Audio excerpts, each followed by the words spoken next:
Hello students, good evening. Good evening sir.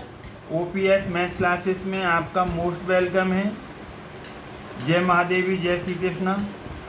भगवान का नाम लेकर के chapter 9 class 10 new NCERT some applications of trigonometry exercise 9.1 question number 11 करने जा रहे हैं। इससे पहले क्वेश्चन नंबर 1 to 10 इनके वीडियोस हम अपलोड कर चुके हैं। उन्हें अच्छी तरीके से देखिए, वॉच करिए और हमने बिल्कुल सिंपल वे में सारे क्वेश्चन सॉल्व किए हैं। आई होप कि आपको ये समझ में आए होंगे। वीडियो देखेंगे तो समझ में ज़रूर आएंगे। सिंपल वे से हमने सॉल्व किए हैं। अगर आपको हमारे वीडियो समझ में आते हैं तो लाइक करें, शेयर करें और सब्सक्राइब करना ना भूलें। इसके लिए आपको अलग से धन्यवाद देते हैं। तो इतना आपको काम करना है हमारा। अब हम क्वेश्चन 11 की तरफ बढ़ रहे हैं। क्वेश्चन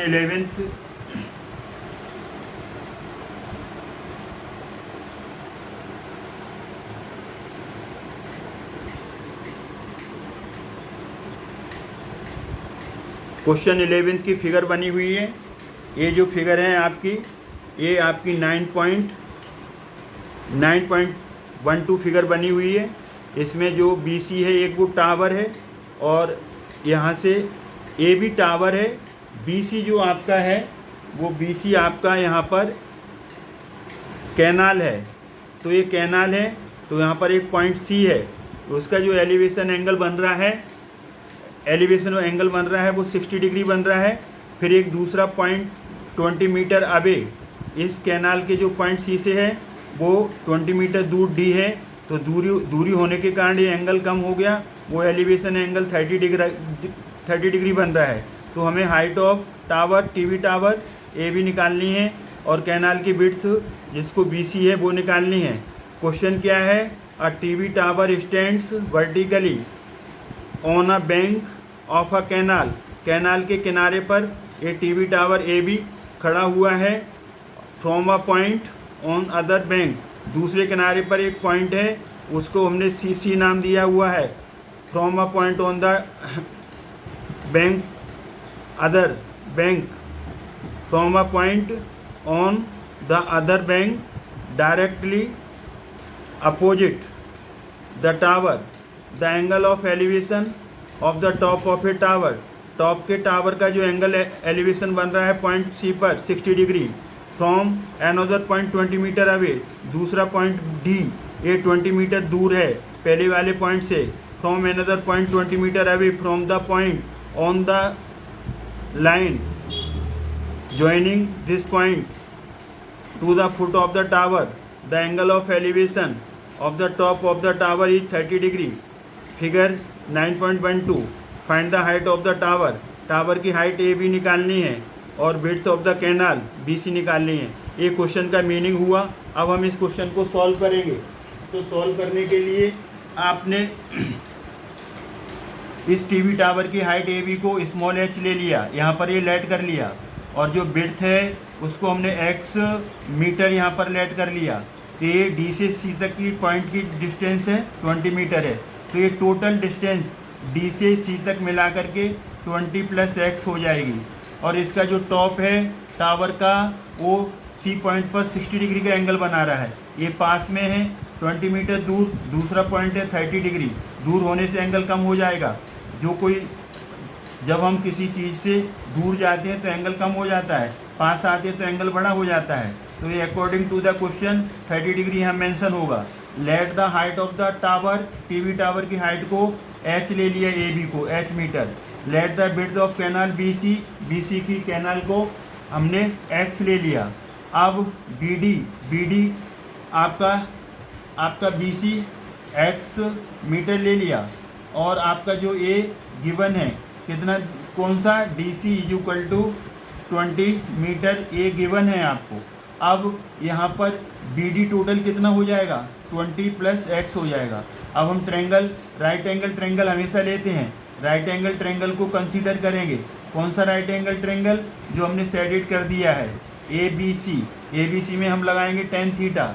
tan थीटा होता है परपेंडिकुलर अपॉन बेस। क्यों? परपेंडिकुलर H निकालना है और x भी निकालना है। तो परपेंडिकुलर लेंगे, इसको परपेंडिकुलर ले लेंगे और ये जो है ये बेस का काम करेगी। किसका काम करेगा? BC बेस का, और ये परपेंडिकुलर का काम, परपेंडिकुलर अपॉन बेस। और परपेंडिकुलर AB है और बेस यहाँ पर BC है। थीटा एंगल 60 डिग्री है। कितना है? 60 डिग्री। तो AB को हमने H ले लिया है। आप AB भी लिख सकते हैं, लेकिन AB लिखोगे तो बड़ा है थोड़ा सा लिखने में, तो H ले लिया, इसको X ले लिया BC को। tan 60 कितना होता है? √3। इसके नीचे 1 ले सकते हो, कोई बात नहीं, H/X। अब इसका क्या कर देंगे? Cross multiply. तो x का √3 से होगा तो √3x आ जाएगा। tan 60 की वैल्यू √3 रख दी, AB की वैल्यू हाइट H रख दी, BC x रख दिया, क्रॉस मल्टीप्लाई करेंगे, इसके नीचे 1 ले सकते हो, √3x = H। Called it equation number first. इसको फर्स्ट ले लेंगे। अब हम दूसरा ट्रायंगल लेंगे, इनर ट्रायंगल ABD। अब हम ABD को लेंगे। ट्रायंगल ABD की फिगर देखिए, ये बन रही है आपकी, ये आपका ABD बन रहा है। AB तो वही सेम रहेगा H, और BD कितना हो जाएगा? 20 + x, 20A और x मिलकर के 20 + x हो जाएगा। अब हम इसमें जो है कि tan थीटा लगा देंगे इसमें भी, तो यहाँ पर tan थीटा कितना हो जाएगा? tan थीटा हो जाएगा परपेंडिकुलर अपॉन बेस। tan यहाँ पर 30 डिग्री, एंगल कितना है? Theta 30 degree. परपेंडिकुलर वही था AB, और बेस अब बदल गया, बेस पूरा DC हो गया। AB पूरा अभी कितना था? H, और DC बेस कितना हो गया? 20, और इसमें x भी ऐड हो गया। अब यहाँ पर tan 30 कितना होता है? 1/√3। यहाँ पर H/20 plus tan theta perpendicular upon base, तो परपेंडिकुलर AB है, बेस यहाँ पर DB है, DC नहीं है, DB है। तो DB को इतना है 20 + x, AB को H लिया था, tan 30 1/√3, H as it is, 20 + x as it is. अब इसका अगेन क्रॉस मल्टीप्लिकेशन करेंगे, तो इसका 20 + x का 1 से होगा, 20 + x आ जाएगा, और H का √3 से होगा, तो √3 पहले लिख लो, H। Called it equation number first, second, इसको सेकेंड बोल दो। अब हम यहाँ से H की वैल्यू रख देंगे, H की वैल्यू यहाँ पर रख दो ला करके, यहाँ पर H की वैल्यू फ्रॉम फर्स्ट से H की वैल्यू रख देंगे 20 + x √3। H की वैल्यू यहाँ पर फर्स्ट में कितनी है? H की वैल्यू √3x है, तो हम इसमें सेकेंड में H की जगह √3x रख देंगे, तो यहाँ पर √3x आ गया। यहाँ तक समझ में आ रहा है ना? तो 20 + x, √3 का √3 से मल्टीप्लाई, रूट हट जाएगा, 3x आ जाएगा, 23x। x को इधर ले जाएंगे तो निगेटिव हो जाएगा, 20, 3x में से x गया, 2x, तो ये x नीचे आ जाए, x का कोफिशिएंट 2 मल्टीप्लाई हो रहा है, वो नीचे आ जाएगा, 20 as it is, 3x, x को इधर ले गए, माइनस हो गया, 2x में से x गया, 2x, और ये 2 नीचे आ जाएगा, 20 के नीचे 2 आ गया, 2 से 20 को काटेंगे तो 10, तो 10 = x आ गया, x = 10 मीटर आ गया। इसको बोल सकते हैं आप विड्थ। क्या है ये? विड्थ है। क्या है ये? विड्थ।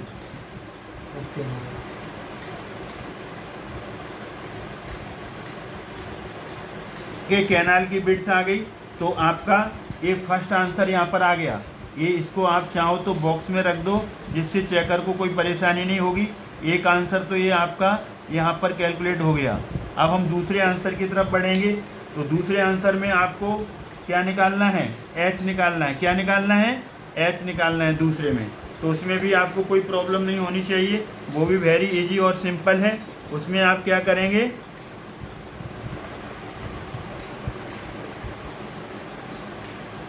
उसमें इक्वेशन फर्स्ट ले लो, फ्रॉम इक्वेशन फर्स्ट इक्वेशन क्या है?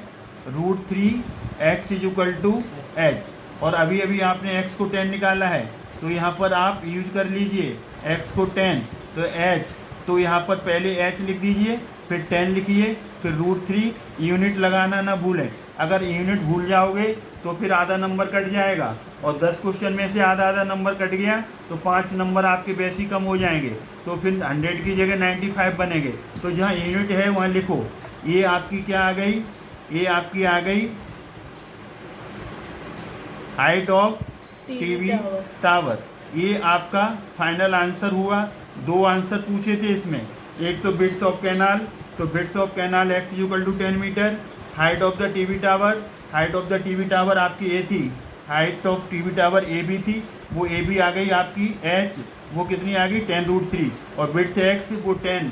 तो इस तरीके से आपका कंप्लीट आंसर हुआ। आई होप कि आपको ये अच्छे तरीके से समझ में आया होगा, क्योंकि हमने सारी चीज़ें हैं एक्सप्लेन की हुई हैं।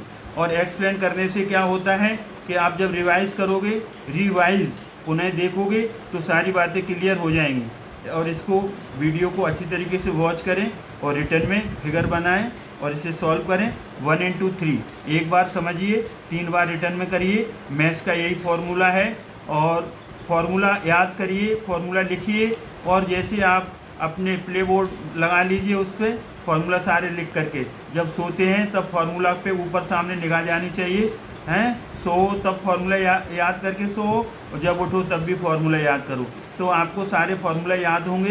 प्रैक्टिस अच्छी होगी, आपके 100 में से 100 मार्क्स आने के पूरे चांसेस बनेंगे। अगर वीडियो अच्छा लगता है तो आपका फ़र्ज बनता है प्लीज़ लाइक करें, शेयर करें और सब्सक्राइब करना ना भूलें। और इसको वीडियोस हैं उनको वॉच करते रहें, तो जिससे आपकी सारी समस्याएं दूर हो जाएंगी। Thanks God. जय हिंद, जय भारत।